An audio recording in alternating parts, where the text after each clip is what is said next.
ప్రముఖ singer yes. Janaki కన్నుమూశారు. గుండెపోటుకు గురైన ఆమె మైసూర్లో ఆసుపత్రిలో చికిత్స పొందుతూ తుది శ్వాస విడిచారు. జానకి మనవరాలు ఇన్స్టా పోస్టుతో ఈ విషయాన్ని తెలియజేశారు. జానకి 1938లో ఏపీలోని గుంటూరు డిస్ట్రిక్ట్ రేపల్లె తాలూకా పల్లపట్లలో జన్మించారు. ఆమె తండ్రి శ్రీరామూర్తి ఉపాధ్యాయుడు కాగా తల్లి సత్యవతి గృహిణి. టీచర్ వృత్తి కారణంగా జానకి కుటుంబం కొన్నాళ్లు తెలంగాణలోని సిరిసిల్లలో కూడా నివసించారు.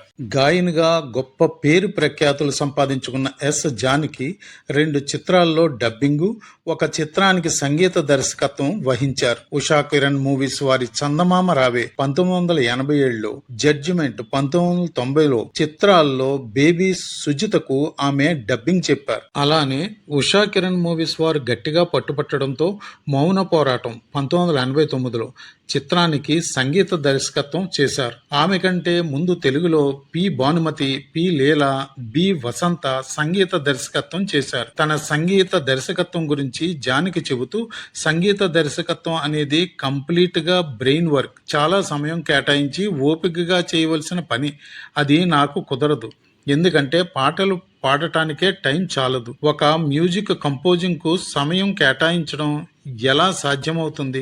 అందువల్ల ఆ తర్వాత ఆ ఆలోచన కూడా నేను రానివ్వలేదు. అయితే ఏవో కొన్ని ప్రైవేట్ క్యాసెట్లకు సంగీతం సమకూర్చుకున్నాను. భగవంతుడి దయ వల్ల బాగా సంగీతం నేర్చుకోకపోయినా ఆ లోటు కొంత తీర్చాడు దేవుడు. త్యాగరాజు కృతులు, మేరా భజన్స్ సొంత సంగీత దర్శకత్వంలో పాడాను. తిరువాయూరులో త్యాగరాజస్వామి ఆరాధనోత్సవాల సందర్భంగా వరుసగా 3 ఏళ్లు గాత్ర కచేరీ చేశాను. నాదస్వరంతో డోలు కలిపి ఒక ప్రయోగం చేశాం ఒకసారి. అలా ఇంతవరకు ఎవరూ చేయలేదు. ఇంకా మా సోదరి కుమారుడు జి. బాలకృష్ణ ప్రసాద్ అన్నమాచార్య ప్రాజెక్టు గాయకుడు. సర్వసారథ్యంలో ఎన్నో అన్నమాచార్య సంకీర్తనలు పాడాను. నేను స్వయంగా సంగీతం చేసిన కృష్ణరవళి సంగీత కంపెనీ వాళ్ళు విడుదల చేశారు. నాద ప్రవాహం అని ఇంకో క్యాసెట్ కూడా చేశాం. ఇంకా పిబి శ్రీనివాస్ గారు తెలుగులో రచించిన భక్తి గీతాలు అనే క్యాసెట్కు సంగీతం అందించాను. ఇది కూడా సంగీతం వాళ్లే రిలీజ్ చేశారు.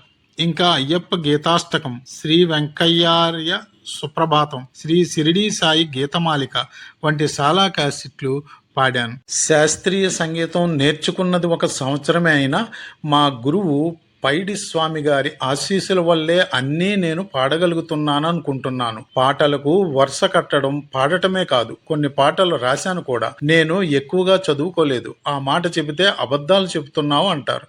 బొమ్మలు కూడా వేస్తాను. ఎక్కువగా దైవభక్తి గీతాలే రాస్తాను. గతంలో ఓ తమిళ చిత్రానికి కన్నా నీ ఎంగే అనే ఓ పాట రాశాను. ఆ పాటను తెలుగులోకి అనువాదం చేసి కృష్ణా నువ్వెక్కడ అంటూ ప్రియా పచ్చళ్ళు వాణిజ్య ప్రకటనల్లో పాడాను అని ఆమె తెలిపారు. ముగిసిపోయిన స్వర ప్రస్థానం కొన్ని కోట్ల మంది చెవుల్లో అమృతం పోసిన ఆ గొంతు మోగబోయింది. తన పాటలతో పసిపిల్లాడి నుంచి పండు ముసలాడి వరకు అందరినీ మైమర్పించిన ఆ గాత్రం గాలిలో కలిసిపోయింది.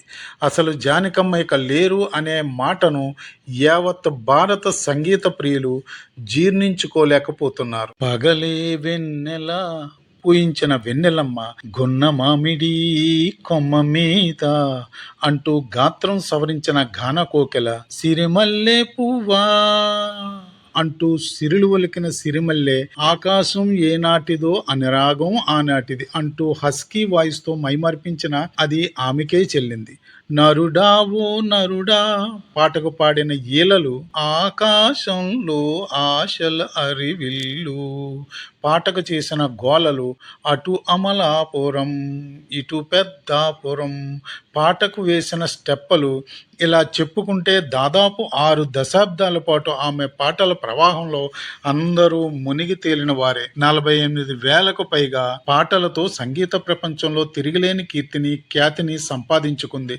గత కొంతకాలంగా వయోభారం, అనారోగ్య సమస్యలతో బాధపడుతున్న జానకమ్మ కార్డియాక్ అరెస్టుతో నిన్న రాత్రి మృతి చెందారు.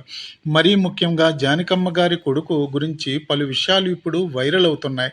ఆయన పేరు మురళీకృష్ణ. జానకమ్మకు ఒక్కగానొక్క కొడుకు ఈయన. ఇదే ఏడాది జనవరిలో జానకమ్మ కొడుకు మరణించాడు. కొడుకు మరణంతో మరింత కృంగిపోయింది జానకమ్మ. మురళీకృష్ణ కూడా తెలుగు ప్రేక్షకులకు సుపరిచితమే. ఆయన పలు సినిమాల్లో నటించాడు. అదేవిధంగా ఇండస్ట్రీలో రచయితగా కూడా రాణించాడు. అంతేకాదు భరతనాట్య కళాకారుడు కూడా. ఇక మురళీకృష్ణ ఉమా అనే క్లాసికల్ డాన్సర్ను ప్రేమించి పెళ్లి చేసుకున్నాడు. అయితే వ్యక్తిగత కారణాల వల్ల వీరి బంధం ఎక్కువ రోజులు నిలవలేకపోయింది. ఈయనకు 2 కూతుళ్ళు కాగా పెద్ద కూతురు 2 ఏళ్ల క్రితం చనిపోయింది.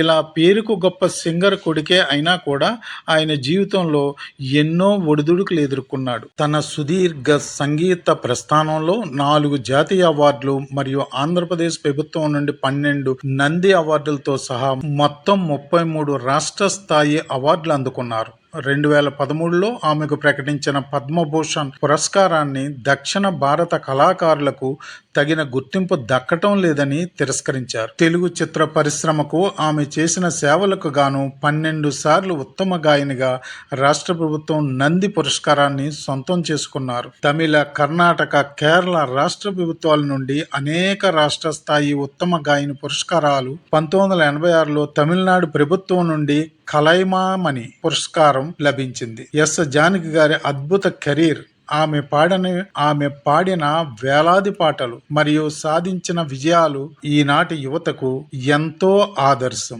గాన ప్రపంచంలో మకుటం లేని మహారాణి, nightingale of south India Janaki మరో లోకంలో తనదైన ప్రపంచాన్ని సృష్టించడానికి తరలి వెళ్ళిపోయారు. ఆమె ఆత్మకు శాంతి చేకూరాలి. సబ్స్క్రైబ్ చేయండి, లైక్ చేయండి.